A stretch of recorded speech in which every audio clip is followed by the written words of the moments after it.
ابھی میں ریسنٹلی سفر کر کے آیا جرمنی کا. وہاں پر ہماری آپ حضرات کو پتا ہے کہ یورپ کے اندر جو مرزائی ہیں ان کی بڑی اسٹرانگ کمیونٹی جو ہے وہ کہاں پر ہے؟ جرمنی کے اندر. دیکھیں جو بچے وہاں پہ میں فیملیوں سے ملا, انہوں نے کہا کہ ہمارے بچے ایک گاؤں کے اندر 25 خاندان رہتے ہیں اور جس میں سے 22 خاندان جو ہیں مرزائیوں کے ہیں اور 3 خاندان جو ہے مسلمانوں کے ہیں.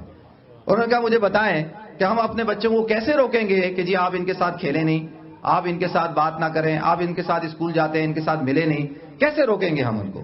تو لہذا دیکھیں اس نے میں نے کہا یار آپ لوگوں کا آپ کا ایکشن کس طرح سے, آپ لوگ پلان آف ایکشن کیا ہوتا ہے؟ وہ کہتا ہے ہمارا تو یہ حال ہے, کہتا ہے جی نیو ایئر نائٹ ہوتی ہے تو صبح کے وقت سارے جو ہے مرزائی جو ہے وہ روڈوں کو صاف کر رہے ہوتے ہیں, سارے مرزائی روڈوں کو صاف کر رہے ہیں, اور جو اولڈ پیپل ہوم کے اندر جا رہے ہیں اور بوڑھوں کے ساتھ مل رہے ہیں ان کو پھول پیش کر رہے ہیں, سارے کونسلروں سے ملاقاتیں کر رہے ہیں, ڈنرز کر رہے ہیں اور آپس میں تعلقات بڑھا رہے ہیں. پوری جماعتیں بنائی ہوئی ہیں. یہ نوجوان جو ہے یہ پولیٹیکل لائن کے اندر کام کرے گا, اس کا کام ہے سیاستدانوں کے ساتھ گفتگو کرنا. یہ نوجوان ہے اس کا کام ہے جو ہے صرف اور صرف بزنس مین کے ساتھ گفتگو کرنا.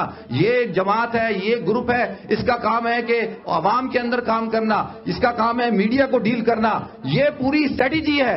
ہمارے پاس اسٹریٹجی کیا ہے آپ مجھے بتائیں, کیا اسٹریٹجی, ہم نے کیا کام کیا اسٹریٹجی کے اندر؟ ہم آئے یہاں پر بیٹھے اور بیٹھنے کے بعد ہم نے تقریریں سنی اور ماشاءاللہ نعرہ تکبیر کا نعرہ لگایا اور جو ہے نعرہ لگانے کے بعد چھٹی.